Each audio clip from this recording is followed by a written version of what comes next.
warahmatullahi wabarakatuh. Perkenalkan, nama saya Trisma, kelas B sore. Saya dari kelompok 4. Sini saya menjelaskan mengenai IPK atau indikator penilaian kompetensi. Apa sih dimaksud dengan indikator penilaian kompetensi? Nah, menurut standar proses pada Peraturan Menteri Pendidikan Nasional atau Permendikbud nomor 41 tahun 2007, indikator pencapaian kompetensi adalah perilaku yang dapat diukur atau diobservasi untuk menunjukkan ketercapaian kompetensi dasar tertentu yang menjadi acuan. Penilaian mata pelajaran indikator pencapaian kompetensi dirumuskan dengan menggunakan keterampilan menggunakan kata kerja operasional yang dapat diukur yang mencakup pengetahuan, sikap, dan keterampilan. Nah, ini berarti indikator pencapaian kompetensi merupakan rumusan kemampuan yang harus dilakukan atau ditampilkan oleh siswa untuk menunjukkan ketercapaian kompetensi dasar atau KD tadi. Nah, dengan demikian, indikator yang mencapai kompetensi merupakan tolak ukur untuk ketercapaian suatu kompetensi dasar. Hal ini sesuai dengan maksud bahwa indikator pencapaian kompetensi menjadi acuan penilaian mata pelajaran. Misalkan, tadi contoh di silabus yang kami buat yaitu KD-nya 3.9 kelas 12 yaitu menganalisis isi novel. Misalkan dikembangkan dua indikator pencapaian kompetensi pada kompetensi dasar tadi. Yang kedua yaitu siswa mampu menentukan isi novel berdasarkan unsur intrinsik. Maksud saya yang A, menentukan isi novel berdasarkan unsur intrinsik. Nah, yang B, menentukan unsur kebahasaan novel, di mana siswa bisa menentukan mana sih yang termasuk dalam unsur-unsur intrinsik dalam novel, menentukan unsur kebahasaan novel, bahasa yang digunakan harus menarik agar peminat yang membacanya tertarik, seperti itu. Posisi indikator yang A adalah indikator pendukung atau jembatan yaitu jembatan indikator yang dituntun, kemampuannya harus ditunjukkan sebelum kemampuan yang dituntut kompetensi dasarnya KD-nya tercapai. Posisi indikator yang B adalah sebagai indikator kunci, di mana indikator kunci ini adalah penanda pencapaian suatu KD dengan target minimal. Tuntutan kemampuan pada indikator kunci mewakili tuntutan kemampuan KD-nya. Nah, yang kedua, untuk mengukur pencapaian kemampuan dengan tolak ukur indikator A, maka perlu dilakukan penilaian dengan cara, misalnya menentukan jenis-jenis novel untuk mengukur pencapaian kemampuan. Nah, yang B, perlu dilakukan penilaian dengan cara memberikan tugas kepada siswa untuk mencari ciri-ciri novel, misalnya apa sih perbedaan novel dan fiksi, seperti itu. Penilaian dilakukan setelah guru memfasilitasi pembelajaran yang relevan. Mungkin itu saja yang bisa saya sampaikan. Assalamualaikum warahmatullahi wabarakatuh. Assalamualaikum warahmatullahi wabarakatuh. Perkenalkan, nama saya Cindy Anggraini. Saya akan menjelaskan tentang tujuan pembelajaran. Tujuan pembelajaran merupakan arah yang ingin dituju dari rangkaian aktivitas yang dilakukan dalam proses pembelajaran. Hal ini biasanya dirumuskan dalam bentuk perilaku kompetensi spesifik, aktual, dan terukur, sesuai yang diharapkan terjadi, dimiliki atau dikuasai siswa setelah mengikuti kegiatan pembelajaran tertentu. Penyusunan tujuan pembelajaran sangat penting artinya dalam rangkaian pengembangan desain pembelajaran. Hal ini nantinya akan menjadi acuan dalam menemukan jenis materi pembelajaran, strategi pembelajaran, metode pembelajaran, dan media pembelajaran yang akan digunakan dalam proses pembelajaran. Pengertian tujuan pembelajaran menurut para ahli dapat dijadikan patokan dalam memahaminya, seperti yang telah disebutkan menurut David E. Kapel dan Edward D. Johnka. Tujuan pembelajaran merupakan sebuah deklarasi yang detail yang dikemukakan dalam sikap dan diinvestasikan dalam bentuk tulisan agar bisa dicerna dengan baik dan bisa menjadi hasil yang diinginkan. Penyusunan tujuan pembelajaran sangatlah penting dalam rangkaian pengembangan desain pembelajaran. Pada tahap ini, kamu akan menentukan tujuan pembelajaran yang menjadi acuan untuk menentukan jenis materi pembelajaran, strategi pembelajaran, metode pembelajaran, dan media pembelajaran yang akan digunakan dalam proses pembelajaran. Tanpa tujuan yang jelas, pembelajaran akan menjadi kegiatan tanpa arah, tanpa fokus, dan menjadi tidak efektif. Manfaat tujuan pembelajaran. Upaya untuk merumuskan tujuan pembelajaran dapat memberikan manfaat tertentu baik bagi guru maupun siswa. Nana Sayoid Sukmadia 2002 mengidentifikasi 4 manfaat dari tujuan pembelajaran, yaitu memudahkan dalam mengomunikasikan maksud dengan kegiatan belajar mengajar kepada siswa, sehingga siswa dapat melakukan perbuatan belajarnya secara lebih mandiri. Yang kedua, memudahkan guru memilih dan menyusun bahan ajar. Yang ketiga, membantu memudahkan guru menentukan kegiatan belajar dalam media pembelajaran. Yang keempat, memudahkan guru mengadakan penilaian. Komponen penulisan tujuan pembelajaran. Terdapat beberapa komponen penting dalam menulis format tujuan pembelajaran berikut. 1.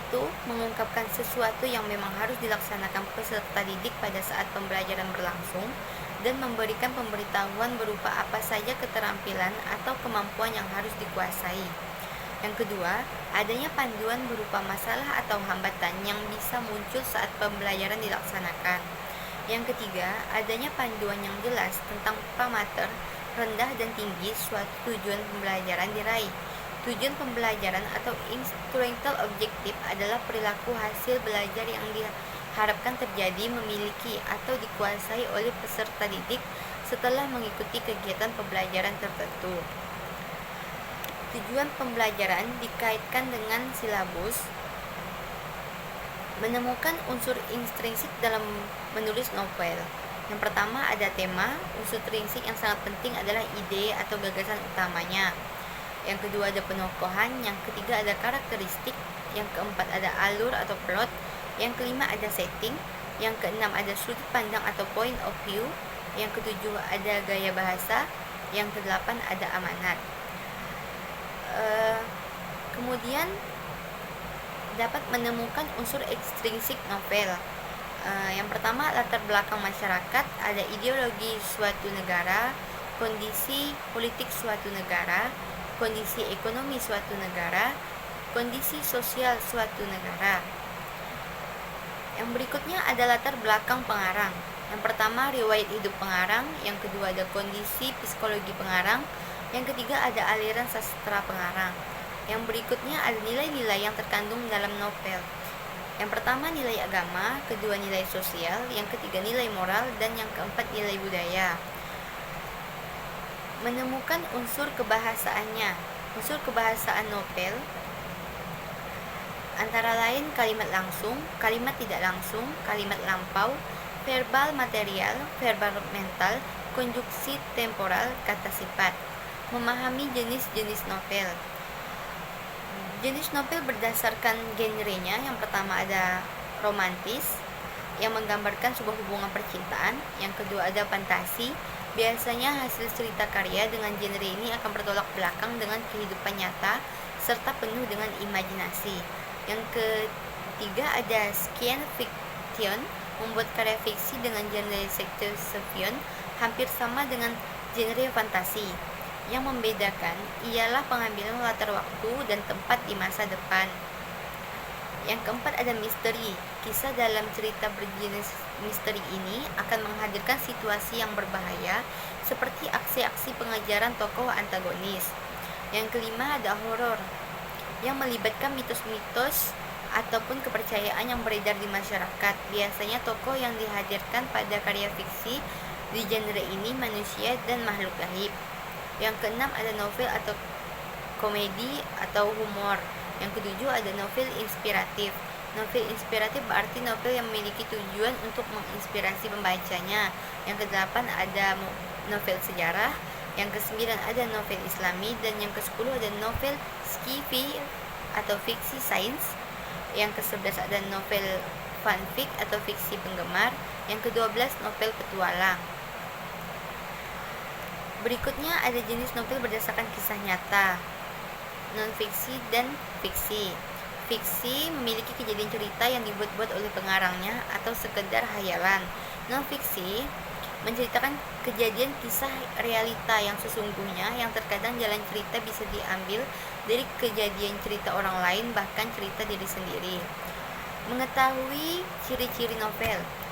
Novel secara umum memiliki ciri-ciri. Yang pertama, novel memiliki jumlah kata lebih dari 35.000 kata. Yang kedua, novel terdiri dari setidaknya 100 halaman. Yang ketiga, durasi untuk membaca novel setidaknya 2 jam atau 120 menit. Yang keempat, ceritanya lebih dari satu impresi, efek, dan emosi. Yang kelima, alur cerita dalam novel cukup kompleks. Yang ketujuh, seleksi cerita dalam novel lebih luas. Yang kedelapan, cerita dalam novel lebih panjang akan tetapi banyak kalimat yang diulang-ulang. Yang kesembilan, novel ditulis dengan narasi, kemudian didukung dengan deskripsi untuk menggambarkan situasi dan kondisi yang ada di dalamnya. Sekian yang dapat saya bahas. Terima kasih. Assalamualaikum warahmatullahi wabarakatuh. Baiklah, perkenalkan, nama saya Widuri Kristiani Frans. Di sini saya akan membahas tentang alokasi waktu. Penetapan alokasi waktu diperlukan agar seluruh kompetensi dasar yang ada dalam kurikulum seluruhnya dapat dicapai oleh siswa. Penentuan alokasi waktu ditentukan pada jumlah jam pelajaran sesuai dengan struktur kurikulum yang berlaku serta keluasan materi yang harus dikuasai oleh siswa. Pelaksanaan pembelajaran terdiri dari persyaratan pelaksanaan proses pembelajaran. Dengan uraian di atas, pengertian alokasi waktu di sini adalah pengaturan dan tata cara penyusunan rencana pembelajaran untuk setiap mata pelajaran dan dalam 1 minggu.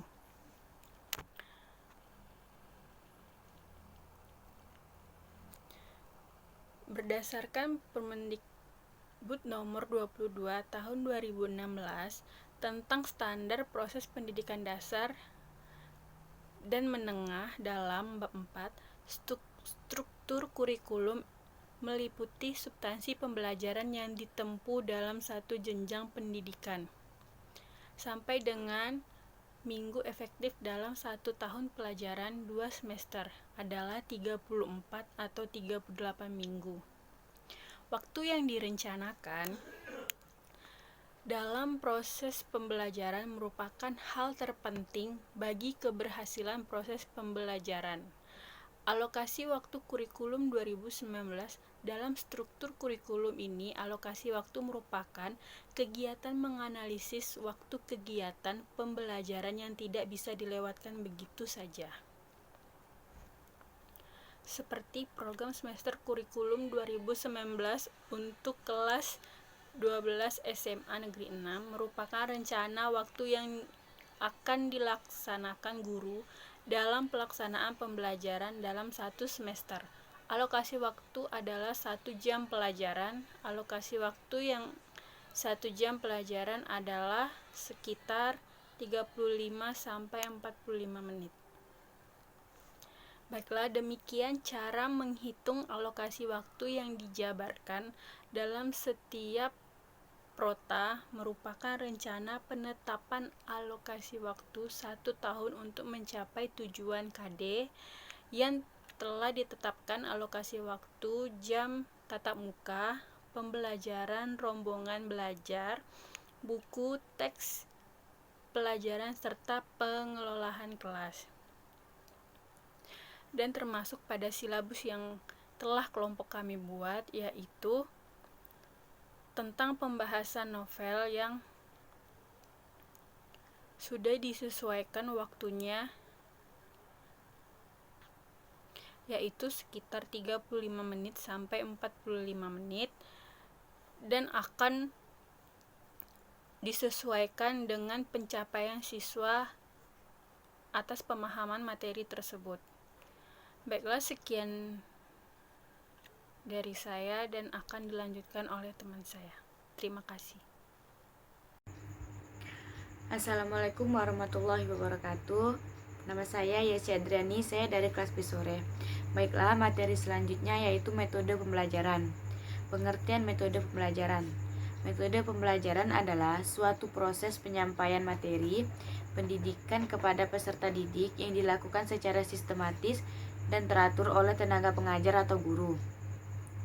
Pendapat lain mengatakan, metode pembelajaran adalah suatu strategi atau taktik dalam melaksanakan kegiatan belajar mengajar di kelas yang diaplikasikan oleh tenaga pengajar sehingga tujuan pembelajaran yang telah ditetapkan dapat tercapai dengan baik. Seorang guru harus bisa menerapkan metode yang tepat dalam kegiatan belajar mengajar sesuai dengan karakter para siswanya. Dengan begitu, proses belajar mengajar menjadi lebih menyenangkan dan siswa dapat menyerap pelajaran dengan lebih mudah. Metode pembelajaran menurut para ahli. Yang pertama, menurut Hasbi Asdiki. Menurut Hasbi Asdiki, metode pembelajaran adalah seperangkat cara yang dilakukan guna mencapai tujuan tertentu dalam proses pembelajaran. Yang kedua, menurut Abdurrahman Ginting. Menurut Abdurrahman Ginting, metode pembelajaran adalah cara atau pola yang khas dalam memanfaatkan berbagai prinsip dasar pendidikan serta berbagai teknik dan sumber daya terkait lainnya supaya terjadi proses pembelajaran pada diri siswa. Yang ketiga, menurut Ahmadi. Menurut Ahmadi, metode pembelajaran adalah suatu pengetahuan tentang beberapa cara mengajar yang dipergunakan oleh guru atau instruktur. Yang keempat, menurut Nana Sugana. Menurut Nana, metode pembelajaran adalah cara yang dipergunakan guru dalam mengadakan hubungan dengan siswa pada saat berlangsungnya proses belajar dan mengajar. Yang kelima, menurut Sobri Sutikno. Menurut Sobri Sutikno, metode pembelajaran adalah cara-cara dalam menyajikan materi pembelajaran yang diberikan kepada murid agar terjadi proses pembelajaran pada diri siswa dalam upaya untuk mencapai tujuan. Adapun macam-macam metode pembelajaran. Yang pertama, metode ceramah. Metode ini merupakan cara konvensional, yaitu dengan menyampaikan informasi secara lisan kepada siswa. Metode ini dianggap sebagai metode yang paling praktis dan ekonomis, namun terdapat beberapa kekurangan di dalamnya. Yang kedua, metode pembelajaran diskusi. Metode diskusi adalah suatu metode pengajaran yang mengedepankan aktivitas diskusi dalam siswa belajar memecahkan masalah. Metode ini dilakukan dengan membentuk kelompok diskusi untuk membahas suatu masalah. Metode demonstrasi. Ini adalah metode pengajaran yang dilakukan dengan cara bentuk praktikum sehingga siswa melihat langsung apa yang sedang dipelajari. Metode ini biasanya lebih menarik dan membuat siswa lebih fokus pada materi pelajaran. Yang keempat, metode ceramah plus. Mirip dengan metode ceramah pada umumnya, namun disertai dengan metode lainnya yang penyampaian materi pelajaran. Misalnya, yang pertama metode ceramah plus tanya jawab. Yang kedua, metode ceramah plus diskusi dan tugas. Yang ketiga, metode ceramah plus demonstrasi dan latihan. Metode pembelajaran resitasi.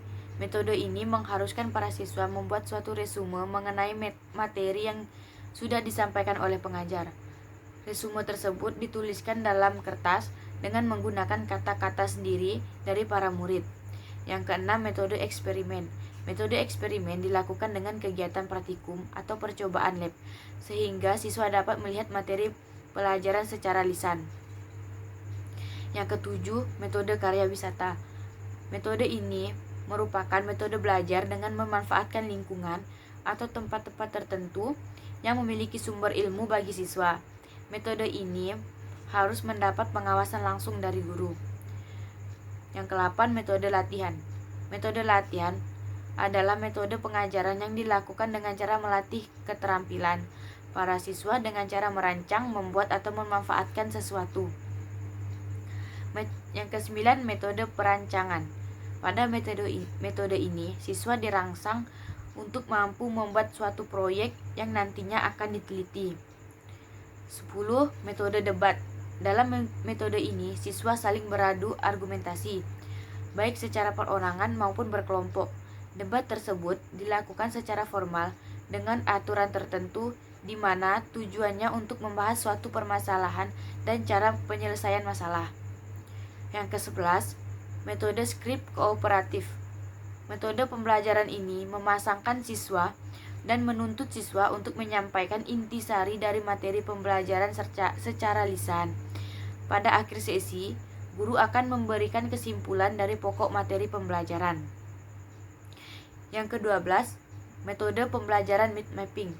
Metode ini menerapkan cara berpikir yang runtun terhadap suatu permasalahan, bagaimana terjadinya masalah, dan bagaimana penyelesaiannya.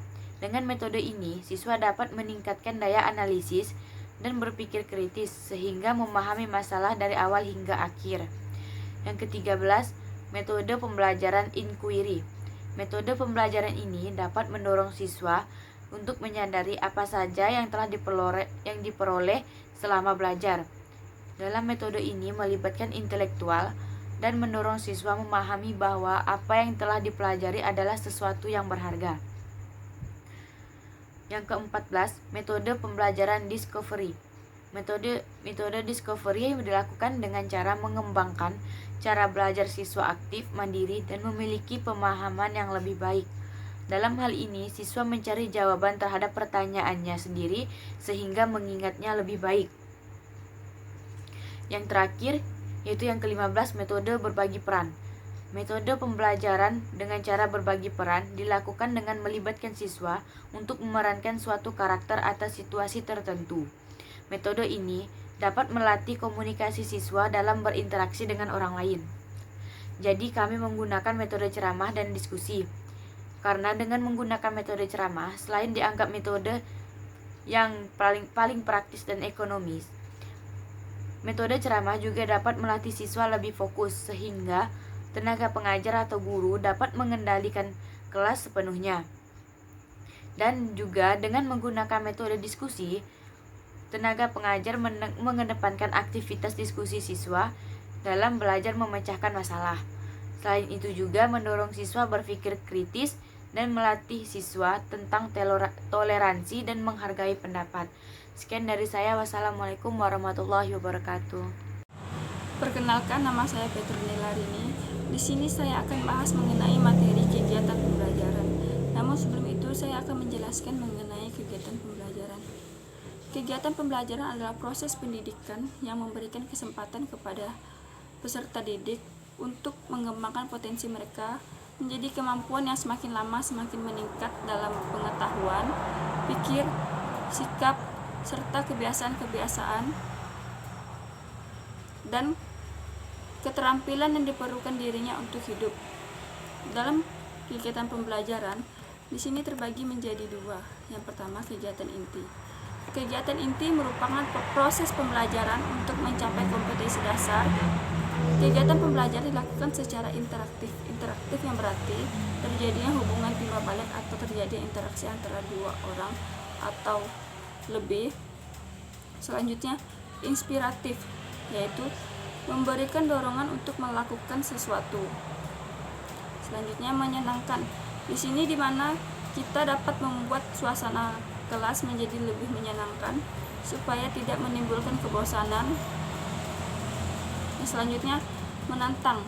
Di sini kita diberikan tantangan untuk kita dapat membuat atau melakukan hal-hal yang lebih sulit dari hal-hal yang biasanya. Selanjutnya, memotivasi peserta didik untuk berpartisipasi aktif serta memberikan ruang yang cukup bagi prakarsa dan kemandirian sesuai dengan bakat, minat, dan perkembangan fisik serta psikologi peserta didik. Kegiatan inti dalam silabus kelompok kami tentang menganalisis isi novel. Yang pertama, seperti di sini siswa diajarkan untuk menemukan isi atau unsur intrinsik dan eksentrik dan kebahasaan yang meliputi ungkapan, majas, peribahasa novel. Yang kedua, mencari jenis-jenis novel. Yang ketiga, mengetahui apa saja ciri-ciri pokok novel. Yang kedua, penutup. Penutup merupakan kegiatan yang dilakukan untuk mengakhiri aktivitas pembelajaran yang dapat dilakukan dalam bentuk rangkuman atau suatu simpulan penilaian dan refleksi.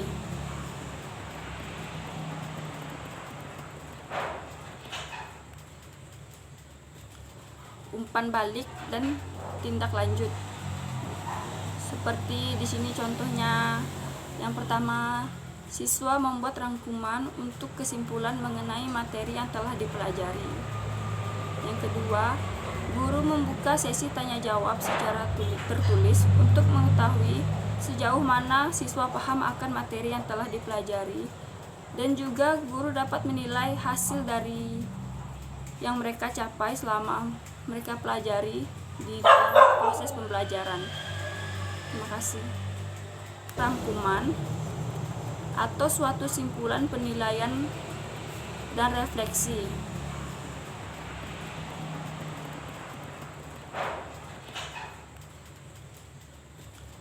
Umpan balik dan tindak lanjut.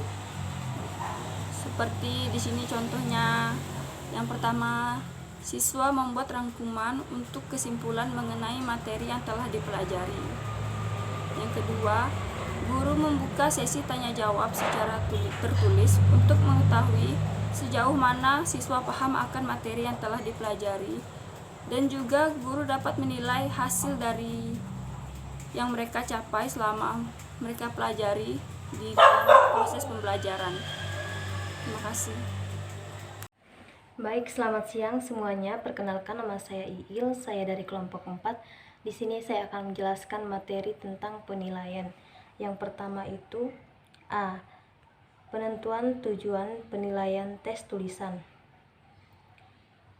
Dalam penyesuaian tes tulisan, pendidik harus menetapkan tujuan tes terlebih dahulu.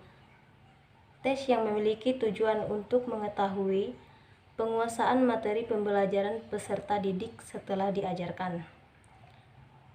Beberapa jenis isinya dengan tes yang memiliki tujuan mengetahui kesulitan belajar peserta didik. Penempatan, pengucapan dan tes waktu tersebut. Yang B, penyesuaian kisi-kisi tes. Kisi-kisi adalah suatu format berbentuk matriks yang berfungsi sebagai pedoman dalam penulisan soal. Nah, di sini kita juga bisa melihat peserta didik itu bagaimana cara mereka mengerjakan soal-soal dengan baik dan benar.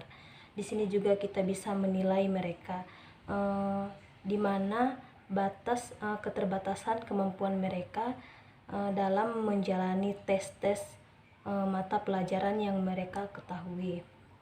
Yang C, penulisan soal. Di sini juga kita bisa melihat dalam penulisan soal mereka. Dalam penulisan soal tes penulisan, peserta didik juga harus rapi.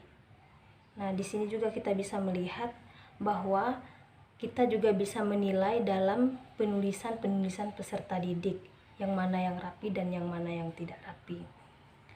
Yang D, soal penelitian ganda. Di sini juga kita bisa melihat soal bentuk penelitian ganda. Adalah soal jawaban harus dipilih dari beberapa kemungkinan jawaban yang telah diberikan kepada jawaban yang sudah diberikan dari soal tersebut. Nah, di sini juga kita bisa melihat kemampuan-kemampuan peserta didik dalam mengisi soal. Kita lanjut. Soal pemahaman ganda mempunyai keunggulan. Di sini juga kita bisa melihat yang pertama itu mengukur bagaimana jenjang kognitif. Yang kedua, persoalan mudah cepat objek dan dapat mengucapkan ruang lingkup bahan materi pokok bahasan yang luas. 3. Bentuk isi sangat tepat untuk ujian yang peserta didik gunakan. Nah, di sini juga kita bisa melihat bagaimana peserta didik itu membentuk suatu penilaian siswa. Yang selanjutnya, menentukan alokasi waktu. Penentuan alokasi waktu pada setiap KD didasarkan pada jumlah minggu efektif dan alokasi waktu mata pelajaran per minggu dengan mempertimbangkan jumlah KD, keseluruhan, kedalamannya, tingkat kesulitan, dan tingkat kepentingan KD. Alokasi waktu yang diucapkan atau ditimbangkan dalam silabus merupakan perkiraan waktu serta untuk menguasai KD tersebut. Baik, sekian materi yang dijelaskan oleh saya. Terima kasih. Perkenalkan, nama saya Oktaviani Kaungan. Di sini saya akan menjelaskan materi tentang sumber belajar. Baiklah, pengertian sumber belajar. Secara umum, sumber belajar dapat diartikan sebagai wadah yang digunakan seorang untuk mempermudah dirinya memperoleh sesuatu ilmu atau pengetahuan. Sumber belajar dapat dibedakan menjadi dua macam, yaitu sumber belajar yang dirancang dan sumber belajar yang dimanfaatkan. Sumber belajar yang dirancang adalah sumber belajar yang dapat digunakan untuk keperluan belajar, mengajar, contohnya buku, brosur, film, dan ensiklopedia. Sumber belajar yang dimanfaatkan adalah sumber belajar yang dapat memudahkan seorang untuk belajar dari tempat sekitarnya. Contohnya pasar, museum, toko masyarakat.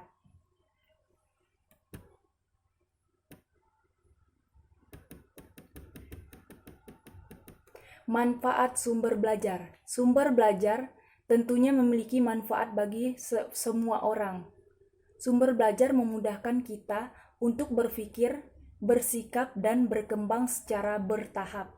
Sumber belajar juga mengandung daya penalaran yang dapat membantu berpikir, menganalisis, dan berkembang. Sumber belajar yang memiliki dan digunakan di sekolah juga dapat memberikan pengalaman langsung dan pasti kepada siswa. Selain itu, dapat pula memperluas pikiran terhadap bahan pembelajaran yang ditampilkan di dalam kelas.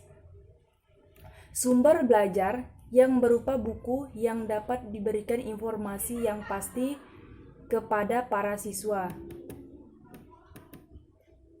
Jenis sumber belajar. Terdapat 5 jenis sumber belajar, diantaranya yaitu manusia, bahan, lingkungan, alat dan perlengkapan, dan aktivitas. Peran manusia sebagai sumber belajar dapat memberikan sebuah ilmu dan pengetahuan kepada individu atau kelompok yang membutuhkan. Contoh, guru, tutor, administrator pendidikan.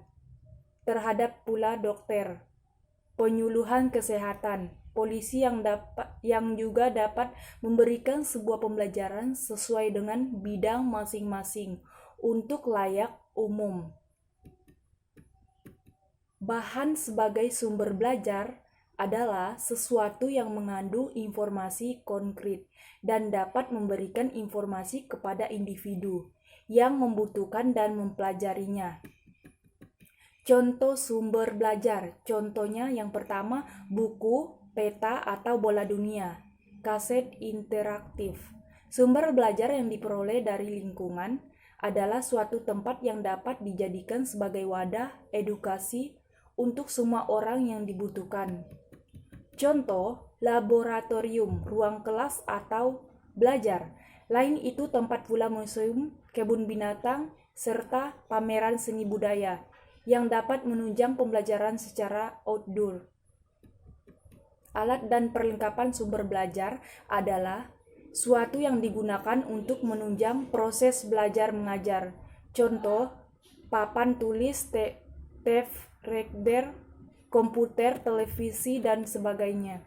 Sumber belajar aktivitas adalah suatu kegiatan yang dilakukan untuk memahami dan menunjang proses belajar mengajar. Contoh diskusi kelompok atau individu, mengamati proses pembelajaran tutorial, dan lain sebagainya. Perbedaan sumber belajar dan media pembelajaran. Sumber belajar adalah segala sesuatu yang diperoleh untuk menunjang proses belajar mengajar, mulai dari pesan orang, bahan, alat teknik, dan lingkungan. Media pembelajaran adalah suatu yang digunakan untuk menjelaskan dan memvisualisasikan sebuah materi yang sulit dipahami. Ketika seseorang memberikan sumber belajar dan materi, terkadang otak kita tidak mampu untuk menggambarkannya.